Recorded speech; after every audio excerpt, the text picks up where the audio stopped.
Hari ini saya akan membahas mengenai ukuran sukses dalam hidup. Saya yakin tidak ada orang yang mengharapkan dia akan mengalami luka, cacat, kecelakaan, atau sakit berat. Semua inginnya kan dalam hidup kita mencapai apa yang diimpikan, uang cukup, keluarga bahagia, dikenal nama baik, dan dalam pekerjaan orang menghormati. Itu tidak salah.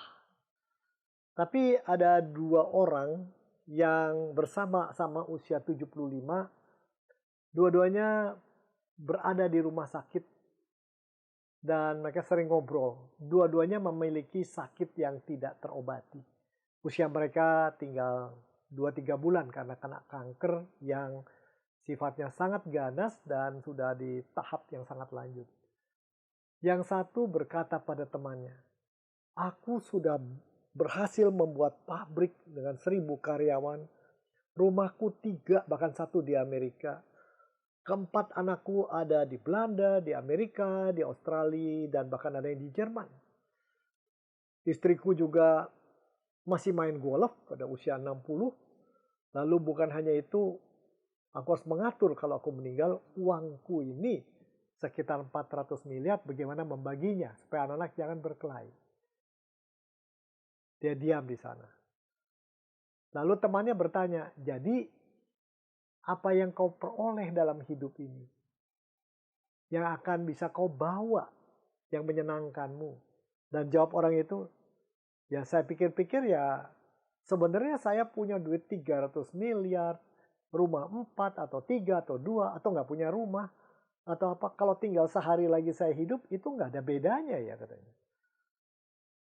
"Punya duit 300 miliar apa mungkin saya dikubur di lubang yang sedalamnya 100 meter, tetap juga kalau dikubur 2 kali 1 meter," katanya. "Kalau saya punya uang sekian ratus miliar, apakah berarti waktu saya mau meninggal, saya akan merasa bahagia? Belum tentu ya," katanya. "Saya temukan itu, semua yang saya peroleh di dalam hidup, yang saya cari, saya miliki, tidak menjaminkan di saat-saat terakhir saya akan bahagia," katanya. Lalu dia tanya, "Kamu sendiri gimana? Apa yang kau peroleh dalam hidup?" "Ya saya juga orang kerja aja, pabrik yang nggak punya," dia bilang. "Rumah ada, kecil lah cukup. Dan anak-anak 1 di Surabaya, 1 di Jakarta, ya 1 ada di Singapura, yang 1 ya belum kerja, baru lulus kuliah," katanya. "Istrimu?" "Ya istri ya sudah menua juga, ada tangannya banyak kisut-kisut dan tidak segar dulu." "Lalu kamu dapat apa dalam hidup? Punya uang banyak apa enggak?" "Saya nggak pusing itu soal itu. Saya nggak punya uang banyak, jadi anak nggak akan mungkin berebut harta. Lagi pula mereka saling sayang. Tapi yang saya rasakan saya sudah berikan kepada anak saya adalah satu hal. Pedoman mereka berhasil itu kalau mereka menyentuh hidup orang lain, bisa punya relasi yang baik, bahkan ada orang sekitar mereka, mereka transformasi, sehingga mereka menjadi inspirasi. Dan anak-anakku pegang itu, istriku juga pegang. Jadi aku nggak dapat banyak, aku hanya berikan. Jadi nanti rumah juga istri ketika dia sudah harus masuk panti jompo itu dikasih saja sama anak-anak. Bagi kami yang penting adalah memberi, berbagi.